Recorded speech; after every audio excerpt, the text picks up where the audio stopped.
कतिया दहिया छुआ ए मनोज भैया कहत जाए राजा जी भाई देखो इन्हें आग लगा थिया उन्हें धुआं तो नहीं है ऐसा मन से नहीं है बाहर दुलही कहतिया का हो गए रुआ के बहरा ले अब तेरे रुआ का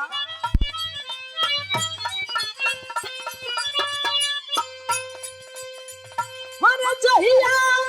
से आई बारा हिया कोल कतिया दहिया छुआत नहीं दहिया छुआत नहीं लगे कोनो मरले बिया मतिया दहिया जाए धरे कितना करे राजा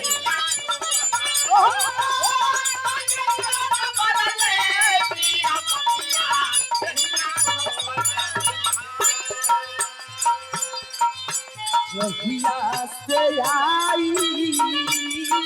बारा राजा राजा जी कैसे नहीं सब कुछ के सुख हुआ आवाज भैया भैया आवाज क्लियर ना हुआ तो पब्लिक भैया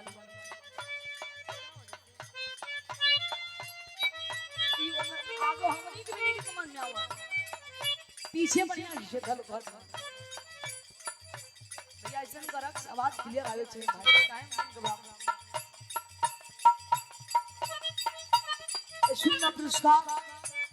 ओम साई पान भंडार क्या मालिक महोदय जी की ओर से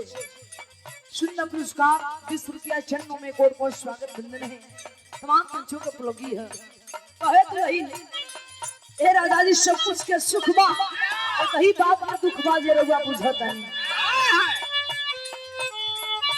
हेलो हेलो हेलो हेलो आप ही लोग मुझे सेटिंग करो ले महाराज ऑपरेटर भी आप काहे शिकायत कराओ अच्छा घूम करे ला अब ठीक है भैया पीले से बोले भाई हेलो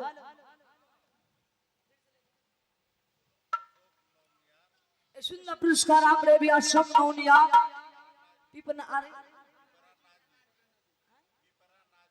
पिपरा नाजी वार्ड नंबर 12 से और विधाचल पान भंडार गांधी चौक से और आदि शक्ति मोबाइल हमारे बगल में सुंदर सम्मान जो लिखा ना बोलने भाई सुंदर पुरस्कार 40 रुपया पुरस्कार चरणों में कोट कोट स्वागत बंधन है कहे दुल्हन राजा जी सब कुछ के सुख है एक ही बात का दुख था अरे चाहिए ससैया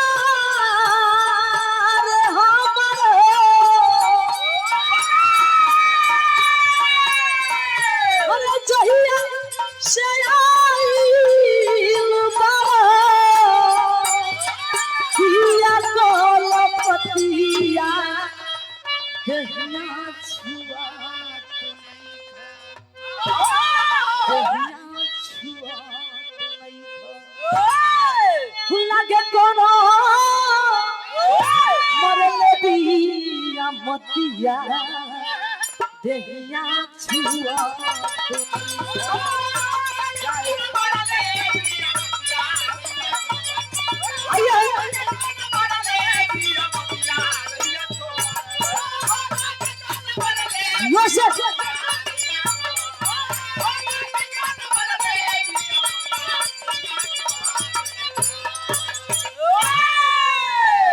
सुंदर पुरस्कार बाबा टेलर सानिया सुंदर सम्मान आया है 50 रुपया गार्जियन महोदय जी कोर से चरणों में कोट कोट स्वागत बंधन है तो आइए बड़ी सुंदर विरहा सुने हैं आप बड़े भैया जी कोर से